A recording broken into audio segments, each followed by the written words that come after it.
전기요금 이제 부과하는 것부터 말씀드리겠습니다. 우선은 전기요금을 부과하려고 그러면은 검침 데이터를 수신해야 됩니다. 검침 데이터는 보통 수검침이나 원격 검침을 하게 되는데 저희 같은 경우는 원격 검침이 가능해서 이런 원격 검침 데이터를 다운로드 받았고 이 데이터를 XP ERP에 업로드할 수 있는 방식의 데이터로 좀 변경을 해줘야 됩니다. 그래서 이 방식이 ERP로 업로드 된 건데 방법은 간단합니다. 기존에 있던 전기요금 데이터에 있던 이 전기 지침하고 사용량하고 동 호수를 그대로 이쪽에다 다 입력만 해주시면 됩니다. 그래서 여기에는 첫 번째는 A라는 동, B에는 호, 그 다음 점을, 당월, 사용량 이런 식으로 하게 되고 실제 업로드 할 때는 제가 이 노란색으로 표시한 요거는 삭제를 하셔야 됩니다.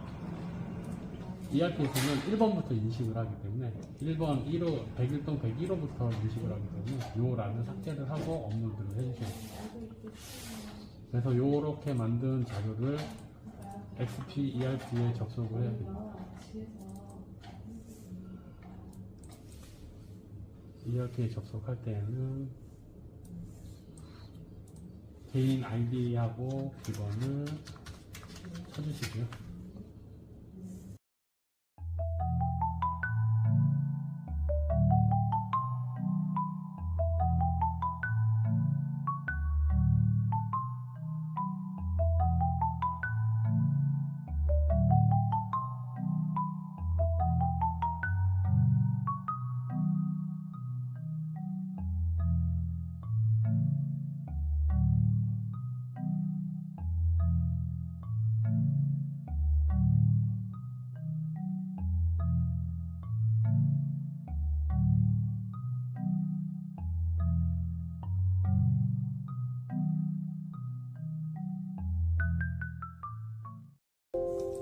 들어온 자료에서 ERP로 접속을 하시고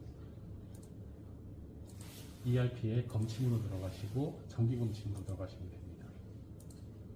그래서 조회를 하면 11월 달은 제가 벌써 부가 작업이 끝났어요. 그래서 제가 12월 달 걸로 미리 한번 예상을 해보겠습니다. 12월 달로 넘어오게 되면은 조회를 하고 월분 수신을 눌러주셔야 됩니다. 그러면 전월 지침이 다 넘어오고요. 그리고 나서 이번 달에 검침했던 자료를 업로드 해주셔야 되는데 업로드하는 방법은 데이터 업로드를 누르시고 거기에 전월, 당월, 사용량을 넣어줘야 되니까 이렇게 체크를 해주시고요.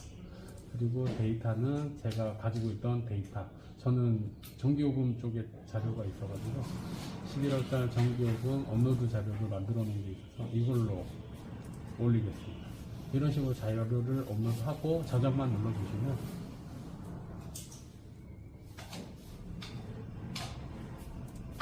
이렇게 자료가 다 올라갑니다. 이 올린 자료를 저장을 한번 해주시고 그리고 나서 이 자료를 한전에다 송부를 해야 됩니다.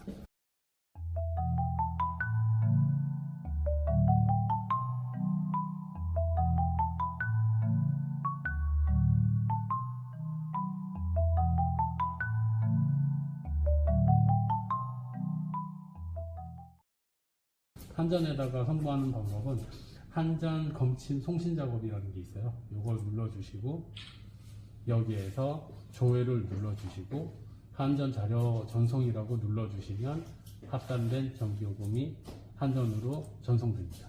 이러면 전기요금 전송이 끝난 겁니다. 한전 전기요금 고지서가 한전에서 이제 발생되면은 전기요금을 관리비를 부과를 해야 됩니다.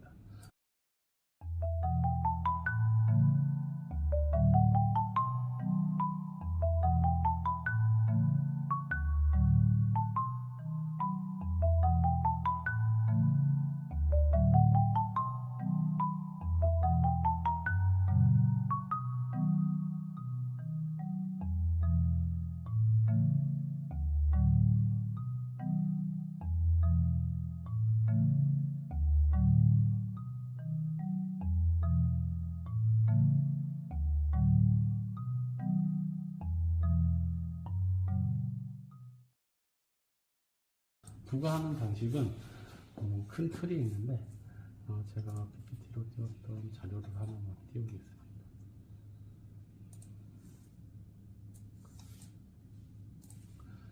전기요금은 전체 전기요금에서 세대 전기요금을 빼고 승강기 전기요금을 뺍니다. 물론 이 세대 전기요금에는 기타 전기요금도 들어갑니다. 뭐 예를 들어 스포렉스라든지 ERP나 혹은 건설사가 있다면 건설사 전기요금, 아니면 계량기를 별도로 쓰시는 그런 업체가 있다면 그 업체의 전기요금까지 다 차감을 해주고 나서 공중 전기요금을 산출을 해야 됩니다. 산출하는 방식은 전기요금 전체 전기요금에서 세대 전기요금을 차감하고 승강기 요금을 차감하고 그 외에 공동 전기요금이 나오면 이걸 가지고 이런 식으로 세대형 공용부 전기요금 단가를 산출합니다. 세대에다 공동 전기요금을 산출할 때는 세대 전체 면적을 나눠줘야 됩니다. 공동 전기요금에서. 그러면 이런 식으로 단가가 나오고 이 단가를 관리비 그대로 부과하면 되고요. 공동 전기요금 단가는 어디에 쓰냐면은 승강기 전기요금을 부과할 때 이제 사용합니다. 그래서 요거 하는 방법은 여기 표와 같이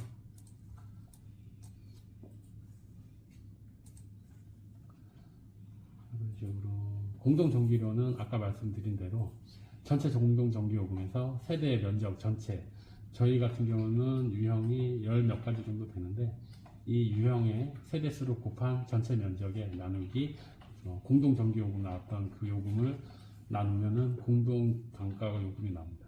이걸 가지고 세대별로 부과를 해가지고 세대당 전기요금이 나오고 그 요금을 그대로 부과를 해주면 됩니다.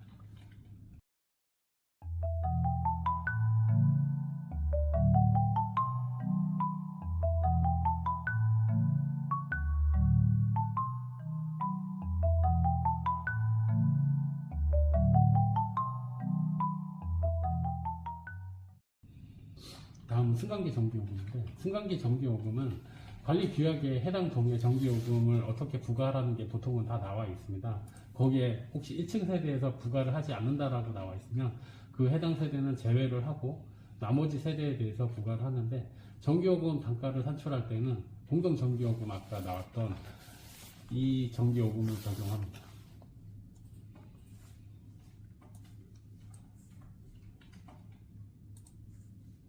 여기에서 계산했던 요 단가의 전기요금을 적용시켜줍니다. 그래서 저희 같은 경우는 5개 동이 있고 그 5개 동별로 계량기가 별도로 다 있습니다. 그래서 해당 동에 전기요금을 발생되면 그 해당 세대 수만큼 전기요금을 부과시킵니다. 그렇기 때문에 세대별로 다 전기요금이 다릅니다. 승강기 운행 횟수가 틀린 만큼 이런 식으로 별도로 부과가 되는 방식이죠. 그래서 큰 틀로 보면은 전기요금은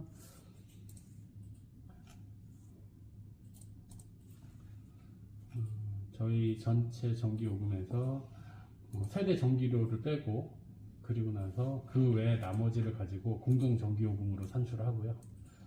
그리고 이 나왔던 사용 내역에 대해서 이렇게 세부적으로 표시를 해가지고 관리비에 반영할 수 있게끔 준비를 합니다. 공동 전기료에는 컨시어지도 있을 것이고 공동시설도 있고 여러 가지 다 있습니다. 이 공동시설을 공동전기료에 이제 부과하는 거죠. 아까 보여드렸던 그 자료입니다. 공동전기료. 여기에서 이제 특이할 거는 하나 있는데, 저희 같은 경우는 컨시어지가 별도로 운영비를 징수를 안 합니다. 그래서 공동전기료로 다 들어가는데, 보통 다른 데 스포렉스라든지 이런 데에서는 컨시어지 요금을 별도로 부과하는 데가 많습니다. 그런 경우는 공동전기료에서 컨시어지 요금을 빼줘야 됩니다. 이거는 그 컨시어지 운영요금으로 들어가야 됩니다. 그러면은 이 요금만큼 공동전기료에서 차감을 하고 공동전기요금을 부과를 해야 되기 때문에 아마 이거보다는 단가가 더 줄어들 수 있을 겁니다. 그리고 요즘에 이제 전기자동차 많이 이제 사용하는데, 전기자동차 요금도 공동전기료 부과하기 전에 미리 다 차감을 해줘야 됩니다. 그래서 저희 단지 같은 경우는 이런 식으로 전기요금을 관리비로 부과하고 있습니다.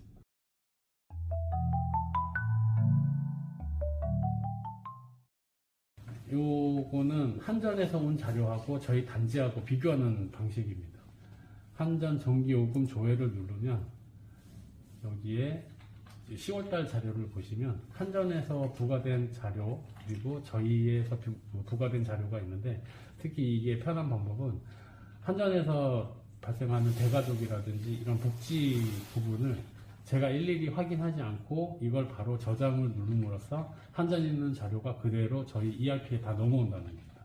그러면은 아무래도 관리비 부과하는 과장님이나 관리비를 부과할 때 훨씬 실수라든지 오류를 많이 줄일 수 있습니다. 특히 대가족 구분을 그러니까 못 해가지고 소급하는 경우가 가끔 있는데 그런 게 이제 예방이 된다는 거죠.